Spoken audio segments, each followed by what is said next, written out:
Hai hai hai, selamat pagi semuanya. Bagaimana kabarnya hari ini? Semoga selalu dalam keadaan sehat walafiat ya. Amin. Oke, hari ini kita masih akan mempelajari materi tematik yang ada di buku tematik tema 1, subtema 3, pembelajaran 3 dan 4 tentang daur hidup hewan. Sudah siap? Oke, kita mulai ya. Nah, kalian ada yang tahu nggak sih apa itu daur hidup? Daur hidup adalah suatu proses di mana hewan atau makhluk hidup yang lainnya mengalami perubahan bentuk sepanjang hidupnya. Daur hidup atau siklus hidup hewan juga sering dinamakan dengan proses metamorfosis adalah suatu proses perubahan bentuk hewan secara bertahap setelah kelahiran ataupun penetasan sampai dewasa. Ada yang tahu tidak? Hewan apakah itu? Lalu bagaimana sih daur hidup kedua hewan tersebut? Kita mulai dari daur hidup ikan. Ikan hidup di air. Ikan mengalami daur hidup yang tidak jauh berbeda dengan makhluk hidup lainnya. Ikan bernapas dengan insang yang terletak di bagian kepalanya. Ikan berkembang biak dengan cara bertelur. Ikan menghasilkan banyak telur. Kemudian telur-telur tersebut akan menetas menjadi ikan kecil. Ikan kecil akan tumbuh menjadi ikan dewasa. Ikan yang sudah dewasa akan menghasilkan telur. Nah, jadi daur hidup ikan dimulai dari ketika ikan itu dewasa, dia akan menghasilkan telur-telur dalam jumlah banyak. Seiring berjalannya waktu, telur-telur tadi akan menetas menjadi ikan yang kecil. Ikan kecil ini kemudian akan bertumbuh menjadi ikan dewasa.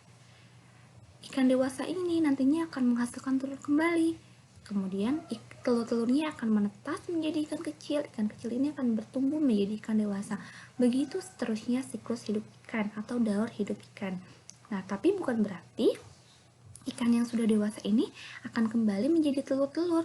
Tetapi melainkan ikan yang sudah dewasa menghasilkan telur, telurnya bertumbuh menjadi ikan kecil menjadi ikan dewasa. Nah, ikan-ikan dewasa ini nantinya kemudian akan menghasilkan telur-telur lagi. Begitu ya.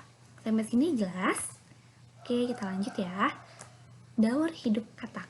Sebelumnya kita perhatikan video berikut ya.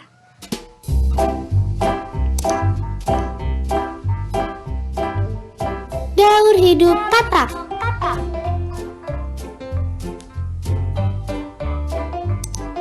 Teman-teman Smart Point, tahukah kalian daur hidup katak seperti apa ya?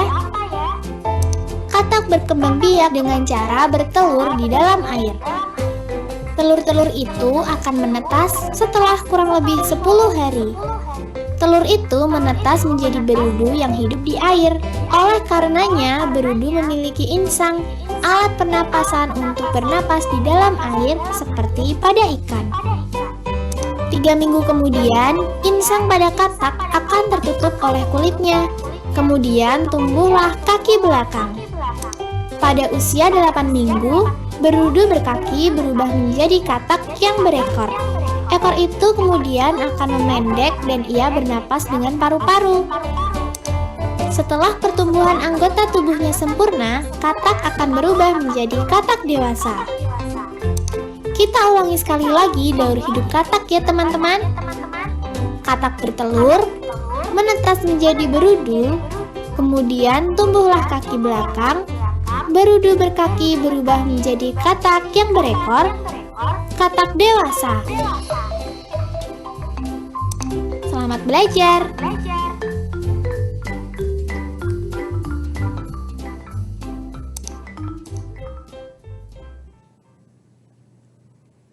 Nah, tadi kalian sudah menyaksikan sebuah video mengenai daur hidup katak. Begini ya, daur hidup si katak tadi. Katak dewasa menghasilkan telur, kemudian telurnya menetas menjadi kecebong atau berudu. Nah, seiring berjalannya waktu, si berudu atau kecebong ini akan tumbuh kaki belakangnya. Nah, kemudian berudu atau kecebong berkaki ini akan berubah menjadi katak berekor. Katak berekor nantinya akan menjadi katak dewasa. Ketika katak sudah menjadi katak dewasa, ekornya kemudian akan memendek dan lama-lama menyusut atau bahkan menghilang. Katak hidupnya di darat dan di air. Ya, katak bertelurnya di dalam air. Telur berubah atau menetas menjadi berudu atau kecebong. Berudu atau kecebong tadi bernapasnya dengan insang. Nah, berudu atau kecebong kemudian berkembang menjadi katak berekor. Katak berekor tumbuh menjadi katak dewasa. Ekor katak akan menyusut dan menghilang. Katak dewasa bernapas dengan paru-paru dan permukaan kulitnya. Sama seperti pada ikan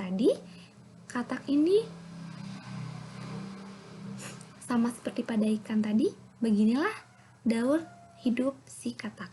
Ya, sama seperti pada ikan tadi, beginilah daur hidup katak. Dari katak dewasa menjadi telur, menjadi kecebong, menjadi katak berekor, dan menjadi katak dewasa. Begitu seterusnya daur atau siklus hidup hewan katak ini ya. Sampai sini jelas? Oke. Di sini Miss Fitri memiliki sebuah percakapan antara Made dan Tony. Kita baca bersama-sama ya. Padahal aku sudah mengerjakan tugasku, Ton. Mengapa bisa tertinggal, Made? Tadi pagi aku terburu-buru dan lupa membawanya. Memangnya kamu tidak menyiapkan buku-buku sejak malam hari, Made? Tidak, Ton. Aku baru menyiapkan buku pelajaran pagi hari sebelum aku berangkat. Ya sudah, Made, jangan sedih ya. Sekarang sebaiknya kamu berkata jujur kepada ibu guru. Iya, Ton. Saya akan berterus terang kepada ibu guru.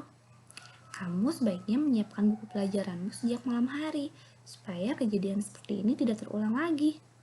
Iya, Ton. Terima kasih ya atas saranmu. Nah, kira-kira saran apa saja sih yang diberikan Tony kepada Made? Ada yang tahu tidak? Ya, ada pertanyaan yang bagus. Miss, apa sih itu saran? Nah, sebelum kita membahas apa saja saran yang disampaikan Tony kepada Made, terlebih dahulu kita akan membahas ya, apa sih saran itu? Nah, saran adalah pendapat atau usul atau anjuran yang dikemukakan untuk dipertimbangkan. Kalimat saran berisi kalimat dalam bentuk nasihat atau himbauan.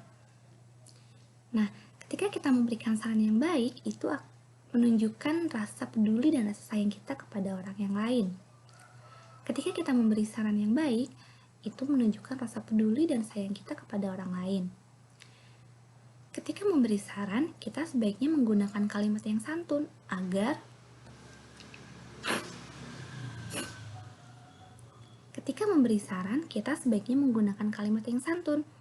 orang yang kita berikan saran tersebut tidak merasa tersinggung dengan apa yang kita sampaikan. Kalimat saran biasanya menggunakan kata sebaiknya, seharusnya, dan lain-lain. Contoh, sebaiknya kamu segera pergi ke dokter sebelum penyakitmu semakin parah. Nah, kalian sekarang sudah mengetahui apa sih saran itu? Dan bagaimana sih kalimat saran itu? Apa yang menandakan itu adalah saran atau kalimat saran? Ya, kalimat saran biasanya digunakan dengan kata sebaiknya, seharusnya. Jadi, kira-kira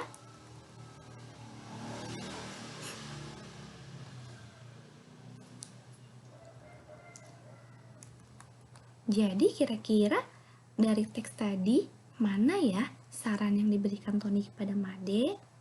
Oke, betul sekali. Saran yang diberikan Tony kepada Made yaitu yang pertama adalah sekarang sebaiknya kamu berkata jujur kepada ibu guru. Lalu, kamu sebaiknya menyiapkan buku pelajaranmu sejak malam hari supaya kejadian seperti ini tidak terulang lagi. Itu adalah dua kalimat yang disampaikan Tony kepada Made. Ya, kenapa dikatakan ini kalimat saran? Karena di sini ada kata sebaiknya. Tadi kan sudah disampaikan bahwa kalimat saran biasanya menggunakan kata sebaiknya atau seharusnya. Sampai sini jelas? Oke. Nah, setelah ini kalian boleh membuka buku tematik kalian, ya. Nah, tadi kalian sudah mempelajari daur hidup ikan dan daur hidup katak. Sekarang silahkan kalian buka buku tematiknya halaman 79. Di sana ada sebuah gambar ikan.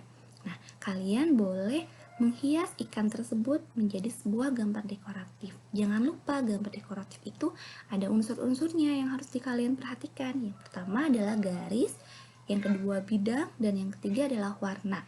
Jadi sebelum kalian mewarnai ikan ini, terlebih dahulu kalian gabungkan antara bidang dan garis pada ikan tadi ini sehingga menghasilkan sebuah gambar yang menarik. Lalu setelah itu kalian boleh memberikan warna sesuai dengan apa yang kalian inginkan ya. Sampai sini jelas ya tugasnya apa? Kalian menghias gambar dekoratif yang ada di buku tematik kalian. Oke? Ada pertanyaan tidak? Tidak? Sudah jelas semuanya? Oke, kalau sudah jelas berarti kita cukupkan pertemuan kita hari ini ya. Terima kasih.